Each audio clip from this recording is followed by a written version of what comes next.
Thank you for tuning into Conversations here on CTSB. My name is Richard Frederick. I'm the Executive Director. And joining me today is Wylie Goodman.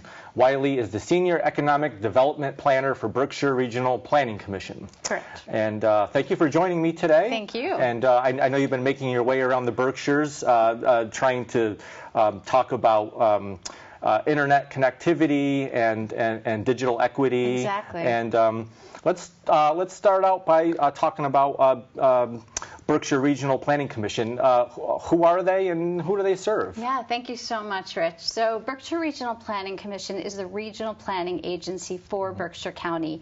We serve all towns and the two cities, Pittsfield and North Adams, with planning consulting services. So we take on regional challenges, we look at opportunities and help the region really strengthen itself around a lot of different issues, from economic development, which is what I do, to housing, to transportation, to public health and community planning. So we wear lots of different hats and we serve many different communities. And in this case, we're working with communities around a really important topic for the 21st century, which is the internet, and making sure that we close the digital divide to ensure that everyone has the skills, devices, and access they need to be successful and participate in life in the 21st century. Okay, and I always want to say, it's 2024. Are there really people who don't have access to the internet or the devices or the knowledge on how to use them? I mean, can you talk a little bit more about that? Yeah, absolutely. Sadly, even though we are in 2024, in fact, the internet is still uncomfortable and hard to navigate for some people. It's also scarier today because we have cybersecurity issues. Everyone might have a story about someone who's been hacked or scammed or has something negative happen to them. And then we have things like artificial intelligence, which is a whole new realm that people are just starting to learn about. And even though the internet is something that many youth have grown up with, a lot of kids really interact with the internet and being online through their cell phones, not through a regular large screen device. And when you come into the workplace of the future, at least for now, you really need to be able to have skills and knowledge to use programs such as Microsoft Word or Excel, and not all students are exposed to those software programs. Right. Yeah, I recently heard a kind of a small example, but a big one. It was something as simple as, like, seniors. If you go to the grocery store, you have to have an app to get the gas rewards, and maybe a lot of seniors don't have a phone or know how to use an app. So now they're not getting the discount on gas. So that's like one small example of how someone is, financially not able to reap the rewards from something as simple as they don't know how to use that app or something like that. And unfortunately, recently the federal government stopped funding for a very important program called the Affordable Connectivity Program. We know that there were many people in Berkshire County who were signed up and enrolled in ACP. There were also a lot of people who never even knew that ACP was an option for them, and that's equally tragic. But the federal government sunsetted the funding for ACP, which would have lowered people's internet bills, did lower people's internet bills by $30 a month. Now that that program is ending, a lot of people may either be lowering the quality of their internet service by getting a more basic or essential plan. They may have stopped their internet service altogether and are using a cell phone-based program like Lifeline, which does still exist. So for those people who do just want to get online through their cell phones, there is a program called Lifeline.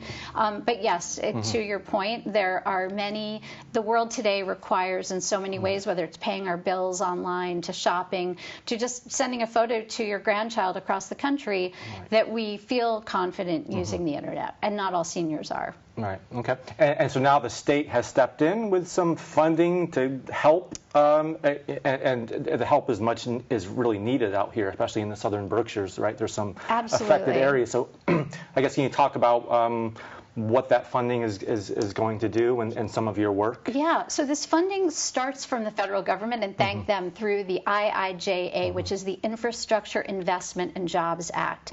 And through that act, there was a sub-act called the Digital Equity Act, which aimed to address issues just such as broadband, as well as the digital, again, skills and devices and access that people need to close the digital divide. So the IIJA, the money for that comes to Massachusetts through our statewide broadband agency, the Massachusetts Broadband Institute. And then they allocated money. There's $147 million allocated across the state to, again, address many of these issues. So towns across Berkshire County, across the entire Commonwealth, were invited to apply to MBI to create digital equity plans at a municipal level, in addition to the state having to create a statewide digital equity plan to open up additional federal money for broadband infrastructure. So we are really pleased that BRPC was selected as the consultant to work with 15 communities in Berkshire County on digital equity plans. And in South County, that includes Great Barrington, Lee, Lenox, Sheffield, Stockbridge, West Stockbridge, which are working together on one digital equity plan as a joint conglomeration, and then Monterey and New Marlboro, which are each working on individual charrettes, which is kind of like a day-long hackathon, where we really just meet with residents of that community, business leaders, town leaders, and we all try to just get together for a day-long brainstorm about what the community members need to make the internet accessible and navigable for all people. And those are coming up. So the New Marlboro charrette is happening on August 3rd, and the Monterey one will be happening at the end of August. Great, great. And do you want to talk about the bead? Yes. The bead challenge? Absolutely. Okay, what is the bead challenge all about? Yeah. So I'll go back one second just to say that the digital equity planning work that BRPC is doing in those 6 communities in South County, we are about 3/4 of the way through that process, meaning we've gone out, we've collected data from the American Community Survey, we've done a lot of surveys in the community with people, and we really want to make sure that we are as broad and inclusive as possible. So we've talked to people who live in public housing, people who are non-English speakers, people who are on disabilities, veterans, seniors, across the board, to really make sure that the survey responses are representative of those communities. After that, we do focus groups, we talk to people, and then we take all of that information, we put it into the plan, we write recommendations, and then the really exciting thing for the towns, I want everyone to know, is that the towns will then be getting implementation money to actually implement some of the most important recommendations in those plans. So pretty soon we will be going back to towns and sharing those plans with them and saying, what of these recommendations do you want to prioritize? So that is happening, and now we're going to pivot to this other topic you're talking about, which is the BEAD challenge, which again is a statewide Commonwealth process that we have only 30 days from June 20th to July 20th, where we want everyone who is frustrated or angry or concerned about their internet speed or quality of service to go to houseyourinternet.org to take a speed test, and not just one speed test. You're going to be taking 3 speed tests over a series of days to report back to the Massachusetts Broadband Institute whether the speed you're getting is commensurate with what the federal government now, the Federal Communications Commission, considers the new standard for high-speed broadband, which is 100 megabits per second download and 20 megabits per second upload. And there's more I can say about that, but let me just stop there. Right, right. Yeah, the speed tests are pretty simple. You can type in speed test and it'll kind of measure your computer. Yes. So is this, what will this challenge accomplish? Will this be asking internet service providers to provide more lines? Is it really challenging them, or is it challenging the map? Or well, I can actually show you on the screen a little bit about what this looks like. So this is the website. If you again typed in houseyourinternet.org, it would take you to this page, the Massachusetts BEAD challenge process, and you would click on this link to get to the broadband map. And you can see that there are 3 options: green, yellow, and red. So green means that an address is considered served, meaning that that address and this is very important, has access to 100/20 speed, and I'll go into that later. An underserved address that's yellow has only access to speeds that are below that 100/20. And an address that is red only has access to the former definition of high-speed broadband, which is 25 megabits download and 3 upload. And we'll go into what that means by access. So then we say explore the map. And we see here, again, a map of the entire Commonwealth. And initially, you can see there are these donuts, and they are primarily green. But in some cases, you can see, if we were to zoom in, that there are areas that are red or yellow. So let me just zoom in here, just to get a sort of initial idea of what we're looking at. So I'm down here in... what town am I in? Is it easy? Can you see? This is Great Barrington. Okay. So you can see that most of Great Barrington looks to be served. Most of those donuts are green. Now, again, if I were to zoom in closer, you would start to see exactly this, which is these literally an individual address, and I don't know if I should click on a particular address, which is considered unserved, meaning that address cannot get that internet.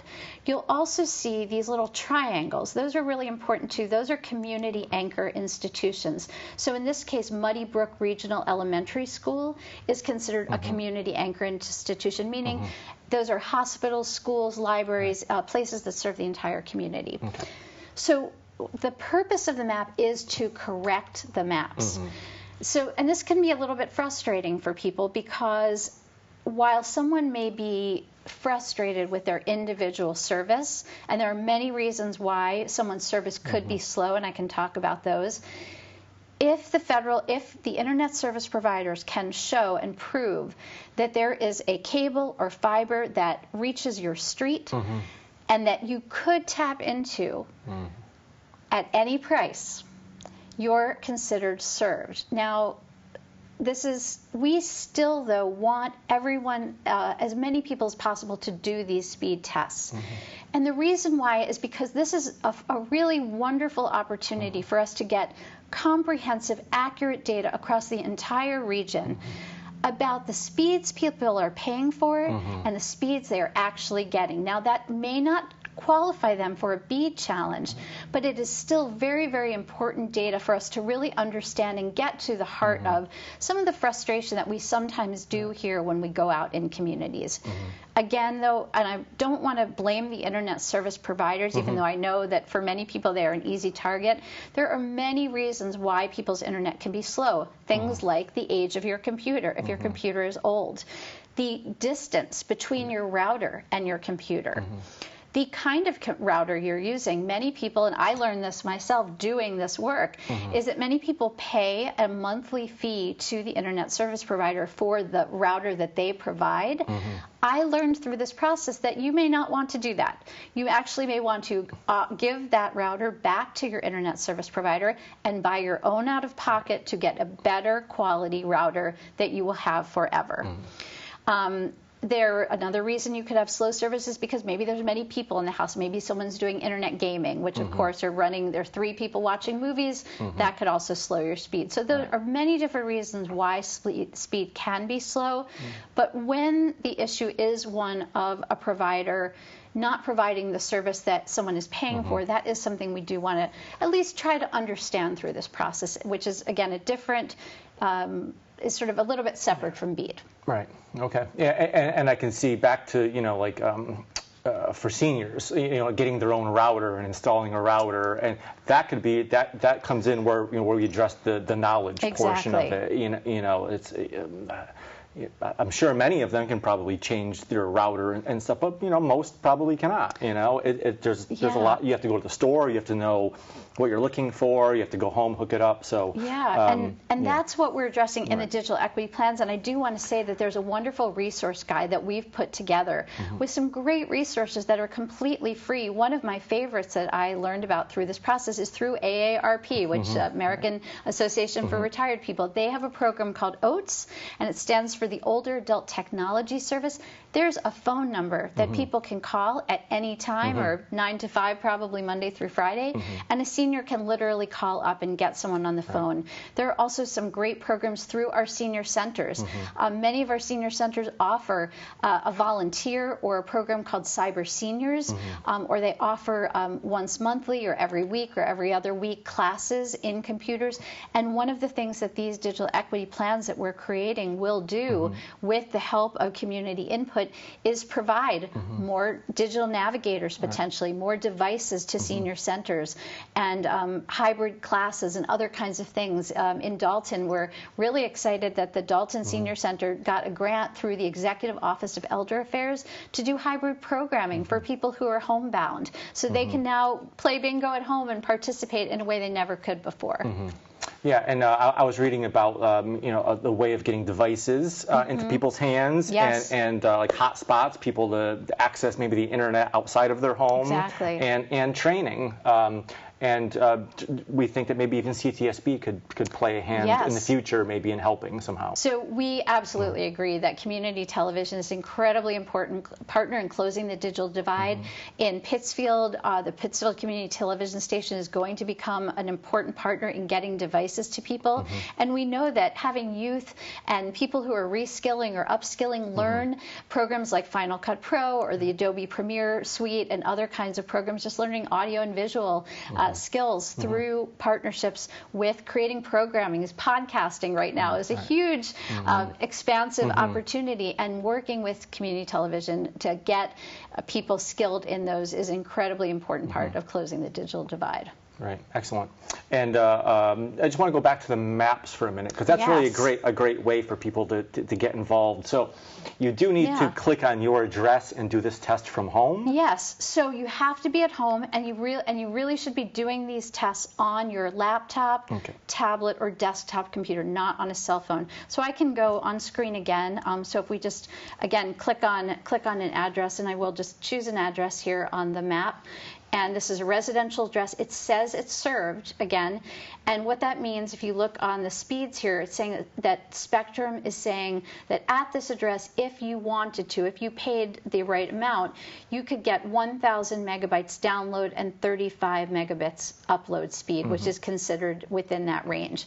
On the other hand, if you are a person who could not afford that and you're getting T-Mobile, now you have a problem, because you can see that the speed there is not up to the internet quality. So now I'm going to go to take a speed test. Now, just to be clear, I'm not going to go through this because I'm not that person and I'm not at their address, and I don't want to create take a false test.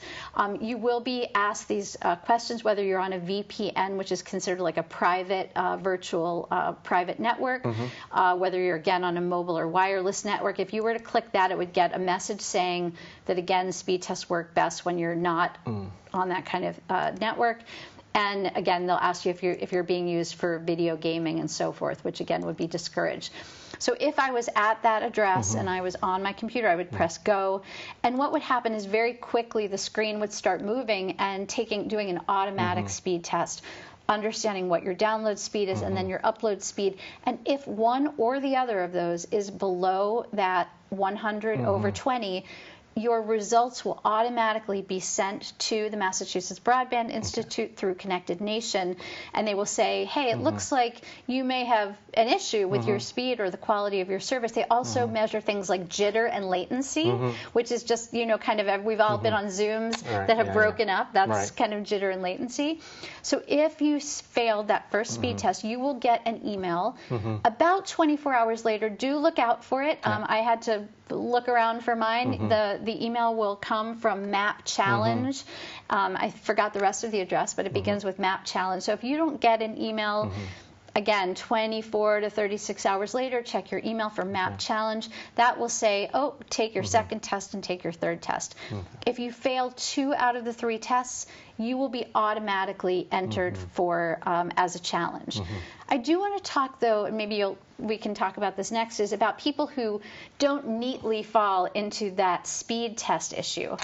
Yeah, or what if your house is listed as red, and so what do you do now if you can't even access the challenge? Yeah, so if your house is red, you're actually okay, in the sense that if the map is accurate, meaning if you go to the map and your address says you're unserved and you know you're unserved, there's nothing you have to do because in fact the map is accurate.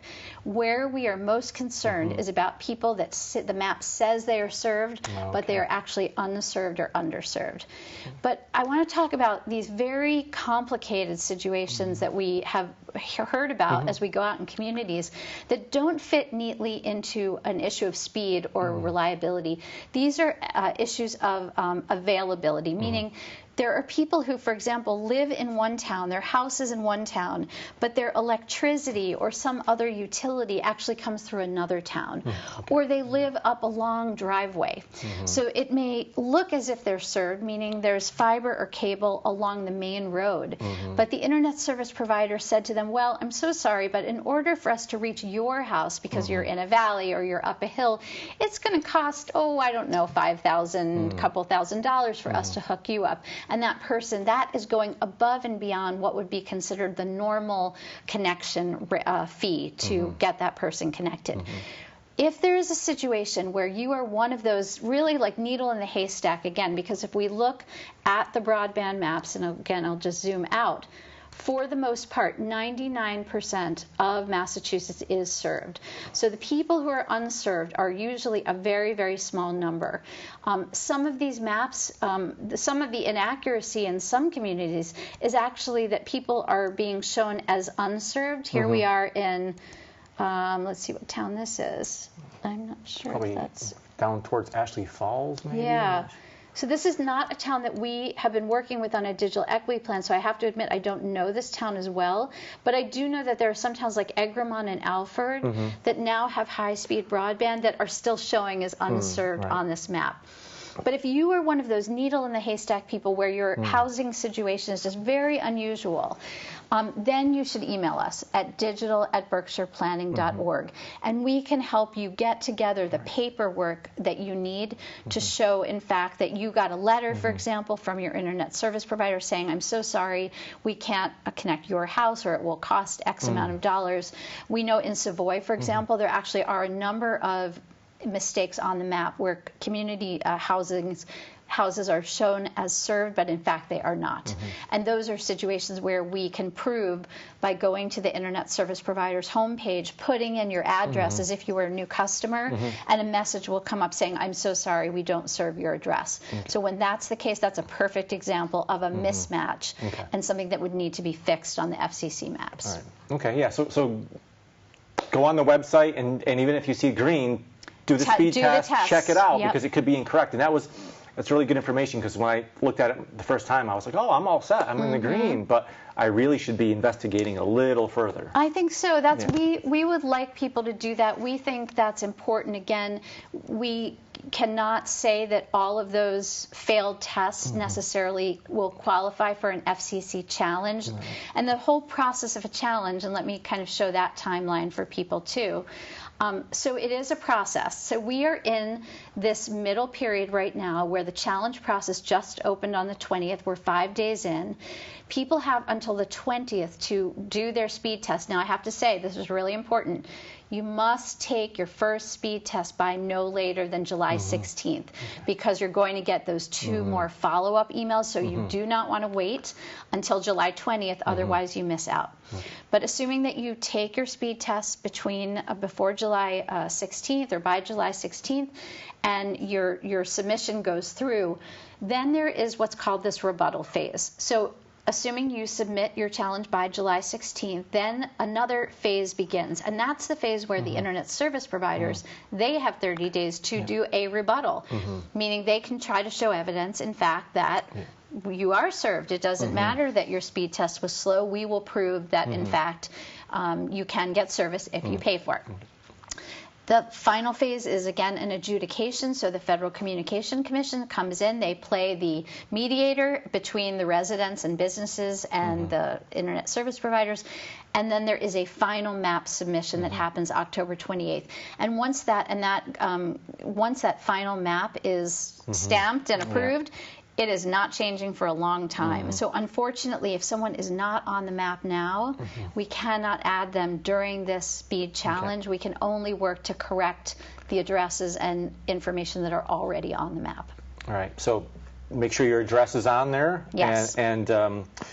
So this fall, you think we're going to see the new maps will come out sometime, maybe this fall? And any idea? Like, do you expect less red, possibly more red? Like, it's unknown, right? It's a great question. Right, I don't have the answer. I hope less red. Right. I hope more people are showing as served, and I think that is likely to be the case because we know many communities. The maps are accurate as of the 31st of December 2023. Right.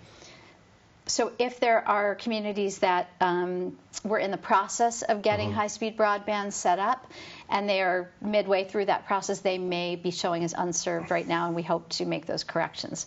The last really important point of BEAD and opportunity, though, and this is the one area where we could add new locations, they have to be on the map already, but what is different is these are community anchor institutions. Right. So again, a community anchor institution is a school, a hospital, a community center, a library that serves the public interest, right? Those are places that we hope have the fastest internet, 1 gigabit over 1 gigabit simultaneous service. CTSB, we've got the fastest internet exactly, here, right? That's great. But we want to make sure that you are also identified as a community anchor institution because we have no idea what the technology will be in the future, and we don't know what new funding might open up if you're labeled a community anchor institution. Right. So this is your opportunity for, again, public television stations across the region, community centers like Berkshire South Community Center. It could be, again, a college or some other location that is not currently listed as a CAI to get themselves listed. And there are a lot, or most police stations, fire stations, town halls, again, libraries, Fairview Hospital, all of those are already community anchor institutions for the most part. But this is an opportunity, and again, if you have a question, if you're a nonprofit leader and or a town leader and you want to reach out to us, digital@berkshireplanning.org to talk to us about getting listed as a CAI. Great. Great, and CTSB hopes that we can become a CAI, and I think we already assist people now with access to the internet and training and things like that. But I think the need is much larger for sure. Absolutely. Is the internet essential, like electricity and water and utilities? I think it is. I think more and more we're all realizing that, and COVID taught us that better than anything. And so right now, the internet and internet service providers are not regulated as utilities. They are for-profit institutions and businesses. And there's pros and cons to that, but yes, I think we all should be starting to think about the internet as a utility. All right, and this program is kind of putting the power back in the communities, giving the communities some ability to speak their mind and about their connectivity. Yes, so and really also, great. and again, between the planning work and the implementation work, and there's many other funding streams through Massachusetts Broadband Institute that towns have been made aware of. There's an apartment Wi-Fi grant program that will provide free internet to public housing authority buildings. We do have some. I think Stockbridge has applied for that or is in the process of. There are other grants to, there's a Gap Networks program which does allow internet service providers to step up and say that they are willing to serve some unserved areas in towns. And there's going to be more. So we are really excited to be partnering with the Massachusetts Broadband Institute and ensuring that the dollars and funding that come from the federal government into Massachusetts are well deployed in Berkshire County and especially in South County. Excellent. We are almost out of time. Is there anything that you'd like to add that I didn't ask? I don't think so. Just go to, again, houseyourinternet.org, but by July 16th, if you have questions, digital at berkshireplanning.org. Every community in across the entire region, not just those 15 towns that we're working with, but all communities have a BRPC liaison assigned to them. It's either myself or one of my staff, so that if a town leader or a CAI or a resident were to call up and say, I live in Adams or Savoy or Peru or New Hancock, anywhere, they can find a designated BRPC staff person to help them. Great. Thank you so much, because this affects so many of our really viewers. Does. And thank you for watching Conversations. We always have amazing guests on the show, and it's always a connection to our community, and this was a really great. Thank I hope you can come back sometime. I was going to say, I'd love to come back after our plan is done and really share with more people what the outcome of that was. Right, yeah. We'll take a look at the maps. Absolutely. And sure, yeah, that would be great. Thank you. Thank you so much. Thank you for watching Conversations, and have a nice day.